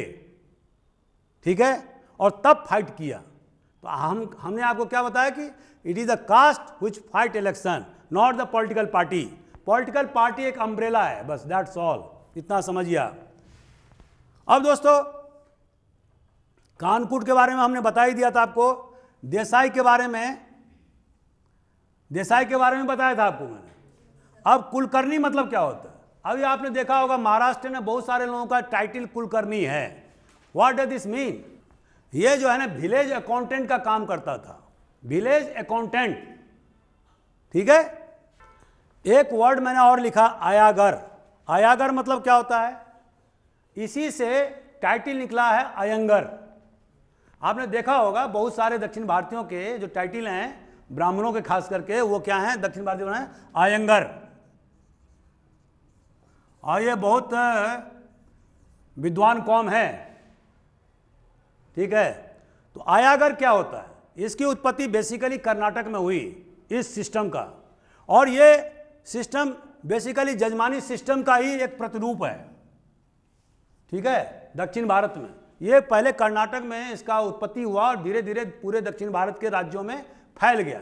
इसका मतलब क्या होता है? मतलब ये हुआ है कि जो बहुत सारे जो प्रोफेशनल्स हैं, जो गांव में काम करते हैं, कस्बा में काम करते हैं, तो उसके बदले में एक फिक्स जो है उनको प्रोड्यूस माने उपज का भाग दिया जाता था। आपको पता होना चाहिए कि उस समय में कैश का सिस्टम नहीं था, आप पेमेंट कैश में नहीं दिया जाता था, उसको किस में दिया जाता था, काइंड में। ठीक है, तो जो प्रोफेशनल है, जैसे जमीन नापने का काम, जैसे तालाब बनाने के लिए उसका रेखा चित्र बनाने का काम, जो बहुत सारे जो प्रोफेशनल जॉब है जैसे टैक्सेशन का काम, जमीन को लगान वसूलने का काम, ये सारे काम जो होते थे ये कौन करते थे, प्रोफेशनल। और तो प्रोफेशनल अपना हिस्सा मांगते थे किससे, किसानों से, और इसको बोलते थे आयगार सिस्टम, और इसी आयगार से निकला आयंगर। ठीक है, समझ गए आप। अब क्या बाकी रह गया, इनाम। आप दोस्तों, इनाम एक पर्शियन वर्ड है। इनाम का मतलब क्या होता है, नहीं, लेकिन इसका स्पेसिफिक नाम माने हैं। मेडिवल इंडिया में इसका स्पेसिफिक नाम माने हैं, क्या है, ये जो बड़े बड़े जो विद्वान लोग होते थे मुगलों के समय में या सल्तनत पीरियड में, तो उनको इनाम लैंड दिया जाता था। इनाम लैंड मतलब ये होता था कि those land which are tax free land. ठीक है, आपको मैंने एक वीडियो मेरा उसमें राजपूत पॉलिटी के बारे में, उसमें मैंने बताया था कि राजपूतों का जब शासनकाल था या हर्षवर्धन के समय में या गुप्ता पीरियड में, तो हमने आपको बताया था कि बहुत सारे जो लैंड ग्रांट्स जो है, जो ज़मीन को दान दिए जाते थे, वो ब्राह्मणों को टैक्स फ्री होते थे। और बाद में तो इसकी प्रवृत्ति इतना ज़्यादा बढ़ गया चोला पीरियड में दक्षिण भारत में कि 3/5 भाग जो है लैंड जो है वो किसके पास पहुंच गया, ब्राह्मणों के पास में और टेम्पुल के पास में। और टेम्पुल का जो करता धरता कौन था, ब्राह्मण। और इसी कारण से द्रविडियन मूवमेंट का राइज हुआ दक्षिण भारत में, किसके नेतृत्व में। तो दोस्तों, मुगलों के पीरियड में और सल्तनत के पीरियड में भी इनाम लैंड को, जो राजपूत के पीरियड में जो ब्राह्मणों को लैंड ग्रांट दिए जाते थे, जो टैक्स फ्री विलेज होता था या जमीन होता था, उसी तरह से इनाम लैंड जो है वो जो स्कॉलर होते थे मुगलों के समय में या खास करके मुस्लिम स्कॉलर, उनको टैक्स फ्री लैंड दिया जाता था, जिसको कि इनाम बोलते थे। अब एक वर्ड है फरमान। ये फरमान क्या होता है, कौन जारी करता था फरमान। फरमान जो है एक टिपिकल एक आदेश था मुगलों के पीरियड में, जिसको कि उसके सबऑर्डिनेट पर लागू किया जाता था। ठीक है, जैसे कि अब गोलकुंडा के नरेश ने एक गोल्डन फरमान जारी किया था, जैसे उदाहरण उस पीरियड की बात कर रहा हूँ। उसमें उन्होंने ईस्ट इंडिया कंपनी को कहा था कि गोलकुंडा के एरिया में आप टैक्स फ्री जो है, कस्टम ड्यूटी फ्री आप ट्रेड कर सकते हैं। ठीक है, एक निश्चित अमाउंट के बदले में। ठीक है, और बाद में मुगल बादशाह फर्रुखसियार ने 1717 में, माना औरंगजेब के 10 साल मृत्यु हो गया था, 1707 में औरंगजेब की मृत्यु हुई थी, और यह हमारे हिंदुस्तान में पराधीनता का स्टार्टिंग यहीं से हुआ था, इस फरमान के कारण से। फर्रुखसियार ने जो ईस्ट इंडिया कंपनी को बंगाल सूबा में कस्टम फ्री इनलैंड ट्रेड करने का अधिकार दे दिया था, एक निश्चित अमाउंट के बदले में। ठीक है, फर्रुखसियार। बाद में फर्रुखसियार को सैयद बंधुओं ने कत्ल कर दिया था। ठीक है, 1719 में। औरंग, ये औरंग क्या है, ये टिपिकल टर्म है। अब यही टर्म जो है आपको पूछेगा,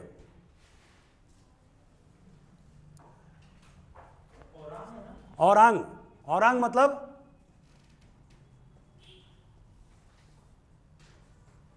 इसका मतलब क्या होता है, डिपो फॉर मैन्युफैक्चर्ड गुड्स।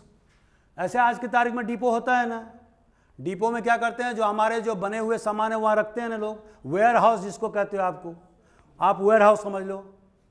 तो मुगलों के समय में मुगल बादशाह के द्वारा, आपको मालूम होना चाहिए, सल्तनत पीरियड में बड़े बड़े कारखाना चलाए जाते थे। ठीक है, और आपको पता होना चाहिए कि फिरोज शाह तुगलक के पास में 1,75,000 स्लेव मतलब गुलाम था, और ये गुलाम क्या काम करते थे? कारखानों में काम करते थे। जो कौन सा कारखाना? जो सल्तनत का अपना कारखाना होता है, जैसे कपड़ा बनाने कारखाना, जैसे लोटा, पीतल का लोटा बनाने कारखाना में विभिन्न प्रकार के, आप समझ लो, जो यूटेंसिल आप कह सकते हैं, या डेली यूज के जो सामान होते थे वो सब बनाने काम कारखाने में बादशाहों के द्वारा कारखाना बनाए जाते थे। उसमें स्लेव या मजदूर को काम कराया जाता था। औरंग को क्या बोलते थे? डिपो, ये सामान रखने का वेयर हाउस समझ लो आप। ये दोम, ये इसके बारे में, खाता बंदी के बारे में अभी हम बताएंगे आपको। दमदूपट मतलब क्या होता है?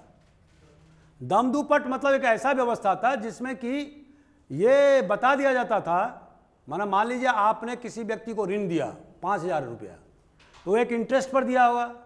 तो दमदूपट व्यवस्था ये थी कि अगर किसी व्यक्ति को आपने 5,000 रुपया दिया है तो आप 6,000 रुपया उसका कर ऋण नहीं ले सकते हैं, सॉरी, इंटरेस्ट वसूल नहीं कर सकते, मतलब मूलधन से ज़्यादा आप ब्याज नहीं ले सकते।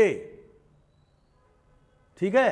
कभी कभी क्या होगा, मान लो किसान के पास पैसे नहीं हैं, टाइम लग गया, तो सूद तो बढ़ता जाएगा। और ऐसी स्थिति में ऐसा होता है, जैसे अभी हिंदुस्तान में आपने देखा होगा कि बहुत सारे लोगों के ज़मीन क्या हो गए? बंधक हो गए। लोगों, किसानों को ज़मीन बेचना पड़ा, साहूकार को, महाजन को, और वो हो गए एलिनेटेड, मतलब ज़मीन से ही उनका वास्ता खत्म हो गया। जैसे ट्राइबल लैंड एलिनेशन के बारे में हमने कहा था, तो वो क्या किया, जो बाहरी लोग जो था, डिकू जिसको आदिवासी डिकू बोलते हैं, बाहरी लोगों को, हिंदुओं को, मुसलमानों को, या दूसरे जो भी नॉन आदिवासी हैं, तो वो क्या किया, धीरे धीरे वहाँ जाकर के सारे ज़मीन जो है कब्जा कर लिया कर्जे के बदले में, कि तुम्हारा इतना सूद हो गया, पैसे दो। अब किस आदिवासी के पास तो पैसा है नहीं, तो बोले ठीक है इतना ज़मीन दे दो। ये जो सिस्टम था मुगलों के पीरियड में, दमदूपट, इसको ठीक से लिख देता हूँ, ये भी अटपटा वर्ड है, तो हो सकता है क्वेश्चन में पूछे।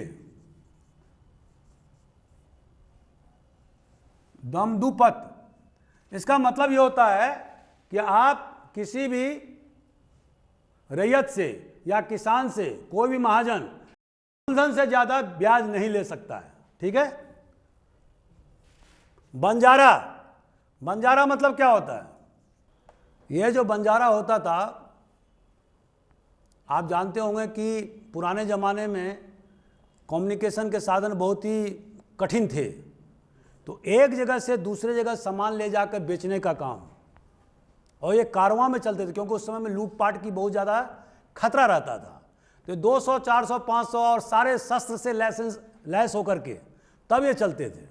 और तब सामान, इनके साथ में सामान भी होता है, ऊँट, घोड़े, हाथी, इस सब सामान जो है, या बैल, इस पर लोड करके जा रहे हैं, सामान खरीद भी रहे हैं, सामान बेच भी रहे हैं। ठीक है। जिसको जो जहाँ की ज़रूरत होगी, तो दे वेर कॉल बंजारा। और ये खास करके सल्तनत पीरियड में और मुगलों के पीरियड में बहुत ज़्यादा, बहुत बड़ा कम्युनिटी था। जो ट्रांजिट ऑफ गुड्स कह सकते हैं, इसका बहुत बड़ा वाहक था ये, इसको बोलते थे बंजारा। मर्चेंट विथ स्पेशलाइज, ये एक स्पेशलाइज टाइप ऑफ मर्चेंट कह सकते हैं इनको। ठीक है। जो ऑन द मूव होता था एक जगह से दूसरे जगह। ठीक है। एक होता था पैकार, ये मैंने लिखा पैकार। दोस्तों पैकार मतलब क्या होता है? आपने देखा होगा कि पैकार वो वर्ड होता था, अभी हाल तक में गांव देहातों में चलता था। ये बड़े बड़े बिजनेसमैन के जो एजेंट के रूप में गांव गांव में घूमते थे और सामान की खरीदारी करते थे। They are working as the agent of the big business house. ठीक है। और ये पैकार, चूंकि उस जमाने में अकेले तो कोई काम कर नहीं सकता है, तो इसीलिए 25, 30, 40, 50 आदमी के झुंड में चलते थे। और फिर एक जगह उन्होंने कहीं गांव के आसपास में ही जो है ना, उन्होंने तंबू गाड़ दिया, वहाँ रहे, वहाँ पर सब सामान खरीदा, वहाँ के लोगों का जो भी सरप्लस सामान हुआ वो खरीदारी का काम करते थे। और इनको चूंकि एजेंट थे और जो बड़े लोगों का ही एजेंट थे, तो उनको एक कमीशन के तौर, जब वापस जाते थे उनको कमीशन के तौर पर उनको मजदूरी मिलता था। दे वर कॉल्ड पैकार। दादनी, दादनी का मतलब क्या होता है? ये जो दादनी सिस्टम था ये अंग्रेजों के समय में और उसके पहले भी लागू था। ये क्या करते थे, अंग्रेज व्यापारी हमारे आर्टिजन क्लास को जो हैंडीक्राफ्ट बनाते थे उनको एक मुश्त पैसा देते थे, ठीक है, कि तुम काम करो, और फिर सामान उसी से उनसे ये बॉन्ड लिखवा लेते कि तुम दूसरे को सामान नहीं दे सकते हो। तुम जो मैन्युफैक्चर जो हैंडक्राफ्ट बना रहे हो वो दूसरे को तुम नहीं दे सकते हो, मेरे को ही दोगे, किसी हिंदुस्तानी को नहीं दोगे। तो अंग्रेज क्या करते थे, जो मैंने आपको ब्रिटिश पॉलिटी में बताया, ईस्ट इंडिया कंपनी की दोहरी मार मारते थे। एक तो सामान वो मैन्युफैक्चर्ड गुड्स सस्ते दाम पर लेते थे, कच्चा जो गुड्स था, जो रॉ मटेरियल्स, वो भी वो सस्ते दाम पर लेते थे। उनका राज था यहाँ पर। जो यहाँ के जो कलाकार जो आर्टिजन क्लास था उनसे भी वो सस्ते दाम पर सामान लेते थे। किस पद्धति से? दादनी सिस्टम से। पहले ही पैसे दे देते थे उसको। अब वो तो डिमांड में रहता था क्योंकि उसको तो कच्चा माल खरीदना है। तो एक तो वहाँ पर उनको फायदा होता था, और दूसरा बहुत सारे रॉ मटेरियल को इंग्लैंड ले जा करके वहाँ से जो बना करके हिंदुस्तान में जो लाते थे तो वो अपने सामान को पूरे हिंदुस्तान का बाजार बना दिया, ठीक है। तो इस तरह से दोहरी फायदा अंग्रेज उठाता था। कारतेज, ये कारतेज क्या है? कारतेज ये पुर्तगीज लोगों ने टैक्स लगाया था, लेवी वसूलता था। ये कैसे? आपको मालूम होगा कि एक समय ऐसा था कि पुर्तगीज जो है वो अरब सागर पर उनका पूरा झंडा बुलंद था। कोई भी उनके बिना अनुमति के कोई व्यापार नहीं कर सकता था, और इसी कारण से उन्होंने गोवा पर कब्जा भी किया था। तो अब उनका ये कहना था कि अगर तुमको अरब सागर में व्यापार करना है तो तुम मुझे इतना 1% टैक्स दो, पहले हमसे परमिशन लो, तभी हम तुमको व्यापार करने देंगे, नहीं तो हम तुमको तुम्हारे नाव को डुबा देंगे या तुमको मार देंगे। तो दिस वाज, ये टैक्स कौन था? कारतेज टैक्स। एक वर्ड था खुद कास्त, मिट गया है दोस्तों। ये बहुत टिपिकल टर्म है, कोई क्वेश्चन पूछ सकता है आपको। खुद कास्ट मतलब क्या होता है? Those land which are owned by the peasant himself, ठीक है। ऐसा जमीन जिसको कि किसान को उस पर मालिकाना हक है, ये उस जमीन को क्या बोलते हैं? खुद कास्त, ठीक है। एक वर्ड है मुजरियान, ये भी टिपिकल टर्म है। ये मुगलों के पीरियड में चलता था। ये मुजरियान मतलब शेयर क्रोपर, मतलब बटाईदार। ऐसा जो मैंने आपको बताया, अलग अलग वर्ड का अलग अलग इलाके में प्रचलन था। तो शेयर क्रोपर, मुजरियान मतलब शेयर क्रोपर, ये मुगल पीरियड में चलता था, मतलब बटाईदार, जिसमें कि भूमि स्वामी कोई दूसरा होता था और किसान कोई दूसरा काम करता था। एक वर्ड और था पाही, जो अभी नीचे वो वर्ड है लिखा हुआ। पाही का मतलब क्या होता था? पाही मतलब वो किसान होता था जो दूसरे गांव में रहता था लेकिन खेती करता था तीसरे गांव में, और फिर वो अनाज उत्पादन करके फिर वो अपने गांव में चला गया। तो दे वर कॉल्ड पाही। पाही क्यों? ऐसा ये वर्ड क्यों ईजाद हुआ? क्योंकि आपको मालूम होना चाहिए कि उस ज़माने में बहुत ज़्यादा इपेडेमिक होता था, इंडेमिक होता था, कॉलरा होता था, चेचक होता था, खसरा होता था। लोग भागते थे गांव से, कालाजार होता था, मेडिकल सुविधाएं नहीं थी, गांव के गांव लोग मर जाते थे। तो लोग भाग करके दूसरे गांव में चले जाते थे, लेकिन पेट तो नहीं मानेगा। अब खेत तो छोड़ के चले गए ना, दूसरे गांव में तो खेत है नहीं आपका। तो अब वो देखते थे कि किसके किसके पास में कौन जमींदार है या किसके पास कौन भूमि स्वामी है। दूसरे गांव में भी अगर मिल जाए, खेती तो करना पड़ेगा, बच्चे को पालना है। तो दे वर कॉल्ड, ये जो ऐसे पिजांट्स, ऐसे किसान जो दूसरे गांव के थे, जो तीसरे गांव में जाकर के अन्य गांव में जाके खेती करते थे, दे वर कॉल्ड पाही। अब एक वर्ड है खोरपा। खोरपा का माने, नहीं लेबर तो हो गए लेकिन खेती कर रहे हैं ना। लेबर कौन होता है? Those person who are landless. Landless तो एक भाग हुआ, ये भी लैंडलेस ही है पाई, लेकिन क्या है, ये किसानी कर रहा है। और जो लेबर होता है वो क्या करता है? मजदूरी करता है, वो किसानी नहीं करता है। वो खेती में सहायक की भूमिका निभाता है। जैसे बिनाई करना है तो मजदूर हमको 5 लगाना है, पहले के ज़माने में लीज फीस नहीं होता था, ठीक है। अभी जिस तरह से लीज पर हो रहा है ना, पहले ज़माने में नहीं होता था। लीज पर भी हो सकता है, इसमें क्या है।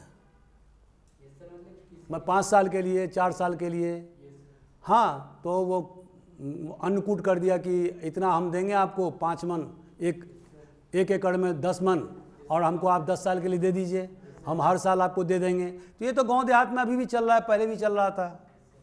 और जैसे कोई आदमी बॉम्बे में नौकरी कर रहा है, उसका एकड़ है, बिहार में ज़मीन है 25 एकड़ ज़मीन, अब कोई उपजाने वाला नहीं है, तो एक आदमी को बुलाया, बोले कि आप 25 एकड़ ज़मीन करो, 1 एकड़ में आप 10 मन के हिसाब से हमको दे देना धान, जैसे हम लोग यहाँ चलता है धान वहाँ होता है। तो उन्होंने 25 को 250 मन धान में उन्होंने 1 साल के लिए दे दिया। अब वो जब बम्बई से आया तो 250 मन धान मतलब 100 बोरा हुआ, 100 कुंटल हुआ, 100 कुंटल धान बेच लिया। अब मान लो 2000 रुपये कुंटल है तो 100 का कितना होगा, 2 लाख रुपया हुआ। 2 लाख रुपया उसको अपना पॉकेट में लिया, लेकिन उस जमीन का रेंट वो खुद अदा करेगा, ही विल हैव टू पे। लैंड का डेवलपमेंट भी उसी करना पड़ेगा बम्बई वासी को, वो काम वो नहीं करेगा, समझ रहे हैं आप।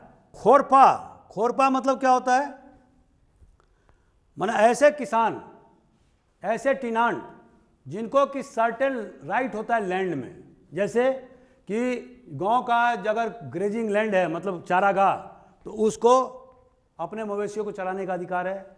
टिनांट्स एट विल नहीं है, आप ऐसा नहीं कर सकते कि आप तत्काल जो है ना उसको भगा दिए कि भगो, हमको तुमसे काम नहीं कराना, नो, क्योंकि उसको कस्टमरी राइट है उस लैंड में।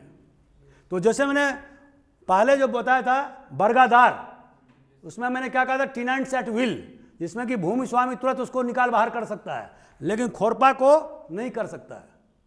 अगर करेगा तो विलेज पंचायत का बैठक बुलाना पड़ेगा, वहां पर सर्वसम्मति से पास किया जाएगा, क्योंकि आपको पता होना चाहिए कि प्राचीन भारत में या मिडिवल इंडिया में विलेज जमीन, गांव के जमीन का मालिक कौन था, विलेज के लोग, ठीक है, और उसका हेडमैन जिसको ग्रामिका बोलते थे या ग्रामनी बोलते थे, आज की तारीख में मुखिया बोलते हैं, या हरियाणा में सरपंच बोलते हैं, ठीक है।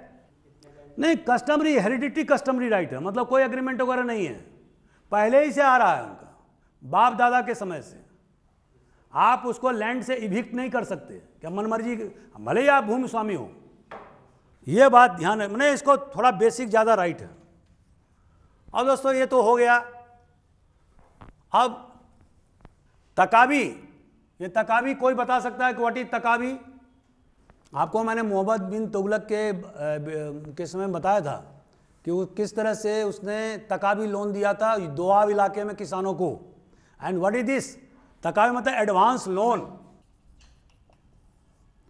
स्टेट माने राज्य के द्वारा, या मुगल साम्राज्य हो या सल्तनत पीरियड हो, उसके द्वारा या सरकार द्वारा किसानों को एडवांस अग्रिम लोन देना। क्यों? ताकि जमीन का में अधिक से अधिक जमीन को उपजाया जा सके। पैसा नहीं रहेगा तो लोग छोड़ देते हैं कि ठीक है हमको 5 एकड़ में ही काम करना है, 5 एकड़ छोड़ दो, को पैसा नहीं है। तो सरकार ने, जैसे कि मोहम्मद बिन तुगलक ने क्या किया, उन्होंने कहा दोआब के किसानों को बोला कि हम तकावी लोन देते हैं आपको, आप पूरे दोआब में खेती करो, ठीक है, और फिर जब आपको खेती से फसल होगा तो उसको बेच करके आप जो है ना हमको तकावी लोन का चुकाड़ा कर देना, ठीक है। तो ये सरकार अंग्रेजों के समय में भी और मिडिवल पीरियड में भी इस तरह के काम करती रही। This is called taccavi loan, that mean advance loan, अग्रिम कर्ज। समझ गए? इसमें तो कोई झंझट नहीं है। 3 कठिया। अब 3 कठिया मतलब क्या होता है? What does this mean?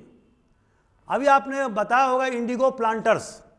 Indigo planters दोस्तों कौन थे? यूरोपियंस थे, और ये पहले बंगाल में इंडिगो मतलब नील का उत्पादन कर। नील क्या होता है? जो कपड़े के रंगने में काम आता है, ठीक है। अब जब पश्चिमी देश में जब सिंथेटिक नील का जर्मनी में आविष्कार हो गया, खोज लिया लोगों ने, तो नील का धीरे धीरे महत्व कम हो गया, ठीक है। दूसरी बात ही बंगाल में बहुत विद्रोह भी हुए। आप नील दर्पण, एक उपन्यास है नील दर्पण, हो सकता है क्वेश्चन पूछे आपको। ये नील दर्पण उपन्यास किसने लिखा हुआ है? दीनबंधु लेकिन नाम है, इन्हीं ने नील दर्पण उपन्यास लिखा हुआ है। अब ये इसमें उन्होंने डिटेल में बताया कि किस प्रकार से इंडिगो प्लांटर्स के द्वारा वहाँ के किसानों को के साथ जोर जबरदस्ती किया जाता था।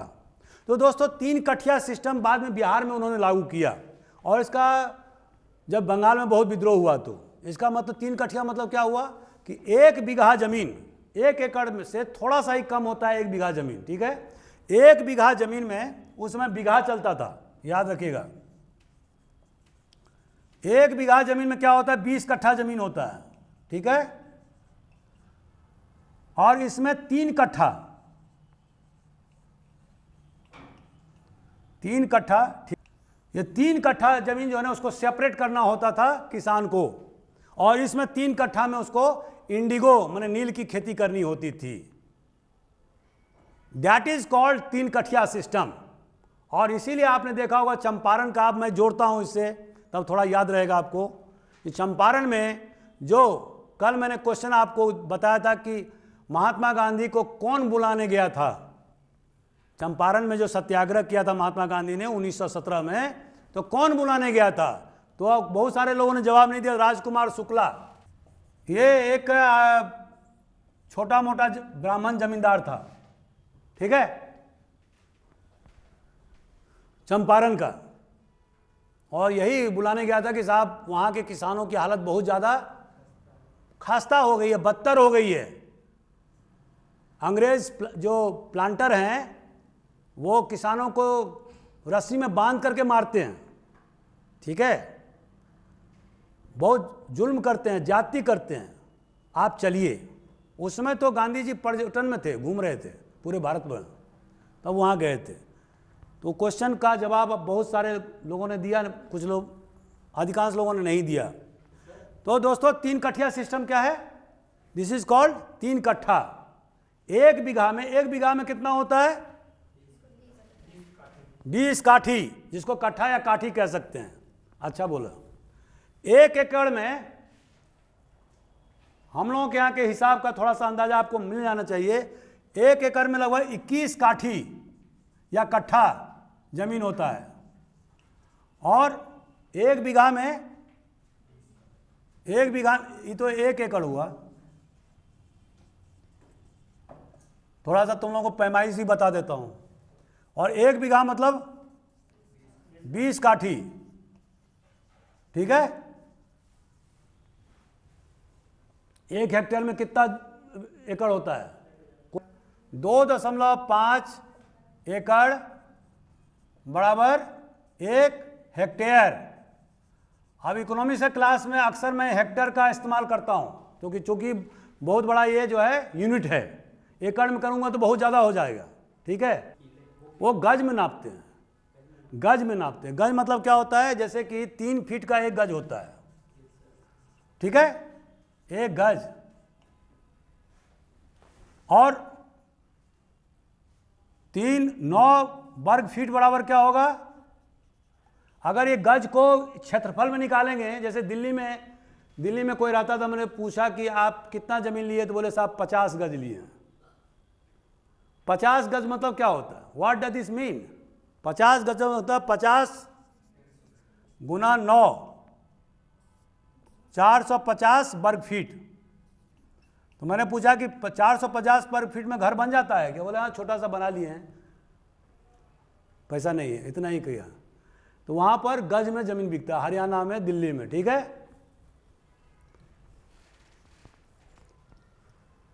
5 मील बराबर 8 किलोमीटर होता है, ये याद रखो हमेशा। जब कन्वर्जन के लिए करने के लिए बोलेगा तो आप फटाक से कहेगा मील को किलोमीटर में ट्रांसफर करिए, मैंने चेंज करिए, तो आप फार्मूला हमेशा रखोगे 5 मील बराबर 8 किलोमीटर। तो इससे आपको तुरंत आप एग्जाम हॉल में बना दोगे, ठीक है। अंकित मिश्रा, समझ रहे हो कि नहीं? क्वेश्चन बना के आना। तो ये सब छोटी छोटी बातें हैं। यूनिट मेजरमेंट भी प्रीलिम्स में पूछता है, ये आपको हमेशा याद रखना चाहिए। तो इसीलिए मैंने थोड़ा सा आपको वानगी प्रस्तुत किया है। यूनिट जो है वो फिजिक्स का हो, केमिस्ट्री का हो, मैथमेटिक्स का हो, अरिथमेटिक का हो, सारा चीज़ आपके दिमाग में होना चाहिए। और एक बहुत बड़ा चार्ट बना के घर में जहाँ पढ़ते हो वहाँ पर पूरा लिखो। और सुबह सुबह सो करके उठने और फ्रेश होने के बाद में एक बार जरूर उसको देखो। आपको कम से कम 150 से 200 फार्मूले आपको याद करने पर, टिप्स पर होना चाहिए। जैसे मैंने 5 मील बराबर 8 किलोमीटर बताया, तो आपको अभी नहीं बताया, आपको टिप्स पर तुरंत बताना चाहिए।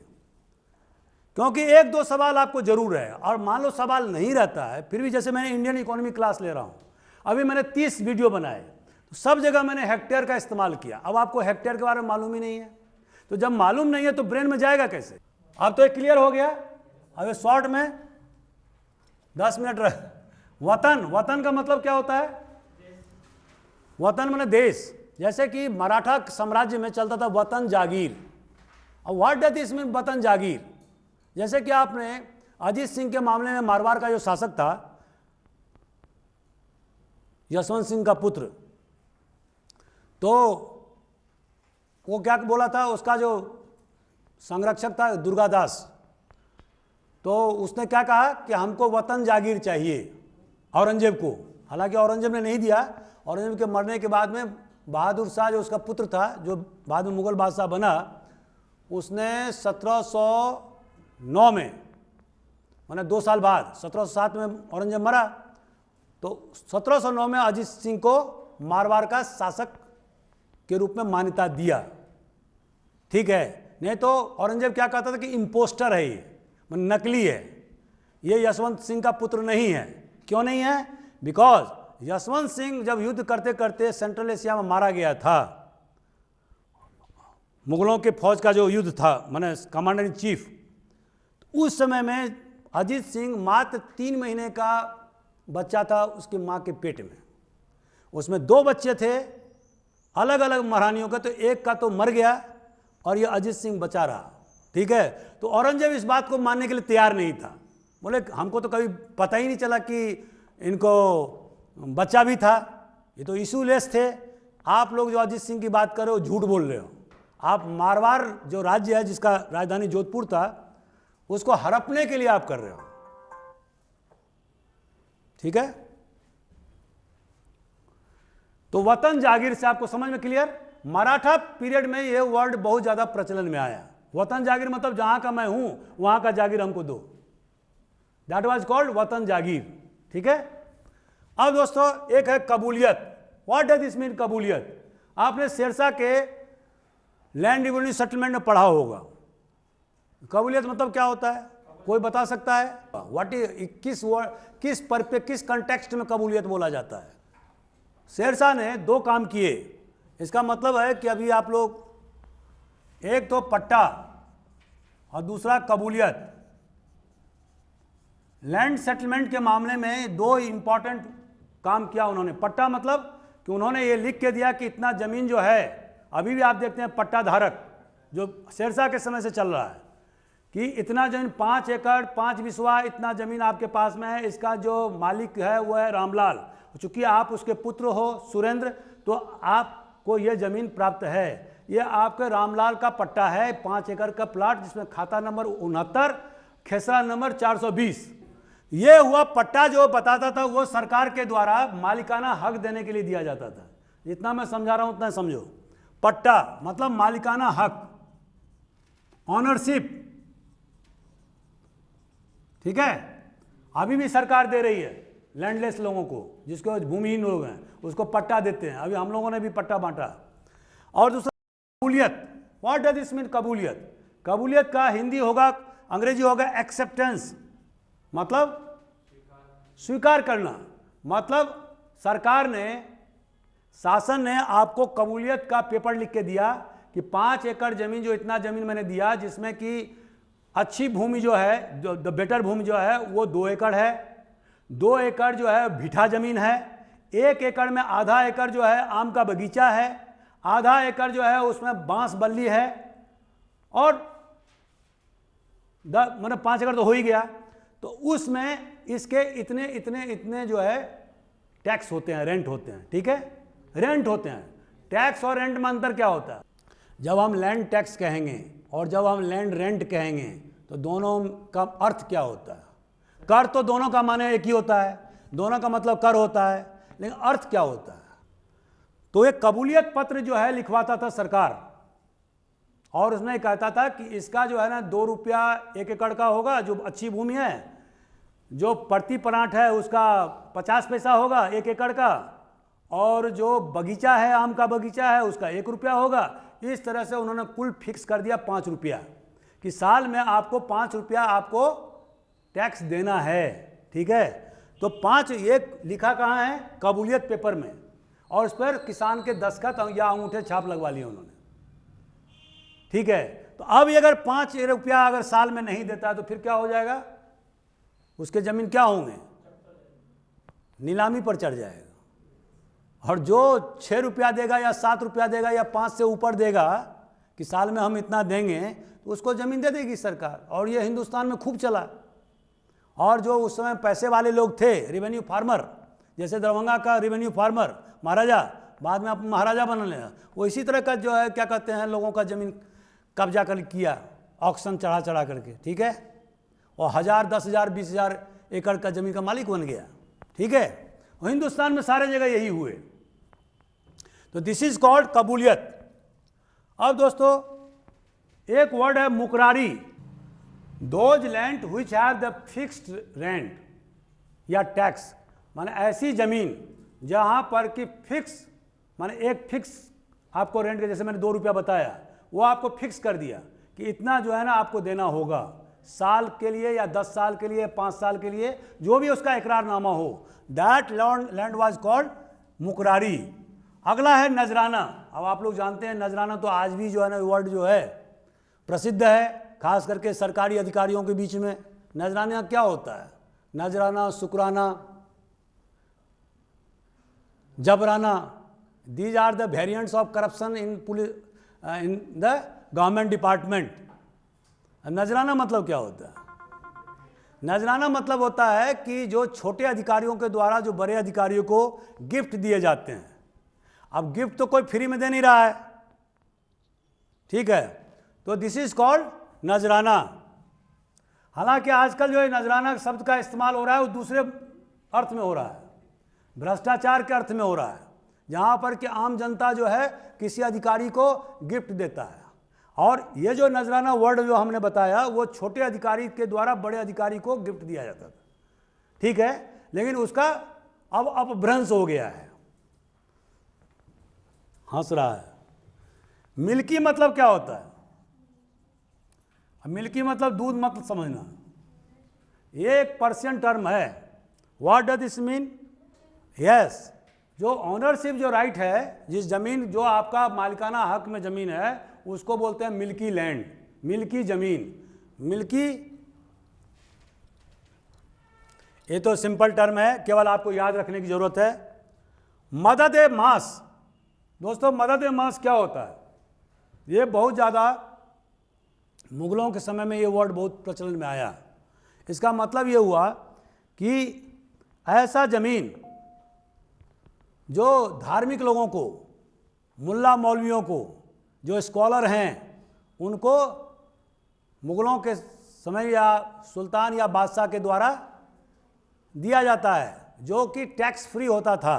जो राजपूतों के पीरियड में ब्राह्मणों को जिस प्रकार से दिया जाता था लैंड ग्रांट्स, उसी तरह से मुगलों के समय में सल्तनत पीरियड में जो रिलीजियस स्कॉलर होते थे, हालिम वगैरह सब, जो बड़े बड़े विद्वान जो इस्लामिक स्कॉलर्स, उनको जो है ये ज़मीन दिए जाते थे ताकि वो अपने पढ़ाई लिखाई का कार्यक्रम जारी रखें और उनसे कोई टैक्स नहीं लिया जाएगा। उनको 500 एकड़ 300 एकड़ ज़मीन दे दिया। दैट वाज कॉल्ड मदद ए मास। कौलनामा एक लास्ट में वर्ड है। कौलनामा वही है जो मैंने आपको अभी बताया। एक पेपर होता था जिसमें कि सरकार के जो कारिंदे होते थे वो किसानों को लिखते थे कि आपके पास में इतनी ज़मीन है, आपको इतना टैक्स देना है। किसान भी उसमें सहमति व्यक्त करता था। तो ये एक केवल नाम में बदलाव है, जो अलग अलग, आपको पता है कि हिंदुस्तान में एक ही चीज़ के लिए अलग अलग नाम देश में चलते रहे। अभी मैंने बहुत सारे वानगी आपको प्रस्तुत किए, तो ये कौलनामा वही है। ठीक है, जमाबंदी ये वर्ड अभी भी गांव देहातों में बहुत प्रचलन में है। जमाबंदी मतलब कि settlement of land on a fixed amount. ठीक है, अभी भी सर्कल में, तहसील में ये वर्ड जो है बहुत ही प्रचलन में है, जमाबंदी। जमाबंदी का मतलब कि जो आपको किसी विलेज का या आपका जो ज़मीन है उस पर या किसी स्टेट पर, ये जो सरकार के द्वारा जो लैंड जो रेंट फिक्स किया जाता है उसको क्या बोलते हैं, जमाबंदी। और वो आपसे दस्तखत भी करा लेता है, आपको इतना देना है, नहीं दोगे तो फिर पेनल्टी लगाएगा। This is called a kind of revenue settlement between the government and the peasants. ठीक है, अब लास्ट में दो वर्ड रह गया है, जागीर। कौन, एक सेकंड, जागीर और एकता। अब दोस्तों जैसे सल्तनत का पीरियड शुरू हुआ तो आपको पता होना चाहिए कि अल्तमस ने क्या किया था, एकतादारी सिस्टम शुरू किया था। उसमें उन्होंने क्या किया, ट्रैक्ट्स ऑफ लैंड पूरे हिंदुस्तान के उनको विभाजित कर दिया और मिलिट्री गवर्नर की स्थापना कर दिया। जैसे मान लो आगरा में, दिल्ली उनका था राजधानी उस समय, आगरा में उन्होंने एक मिलिट्री गवर्नर को रख दिया, बिहार में एक मिलिट्री गवर्नर को रख दिया, वो पूरा ट्रैक्ट ऑफ लैंड को उसके जिम्मे कर दिया। ठीक है, और उनको ये कह दिया गया कि आपको जो वसूली करने में जितना खर्चा लगता है उसको काट करके, और आपका जो तनख्वाह होगा उसको काट करके, बाकी जो शेष जो लगान जो हैं, जो बचे, जो किसानों से आपने वसूली किया, वो आप सल्तनत के खजाना में जमा करिए।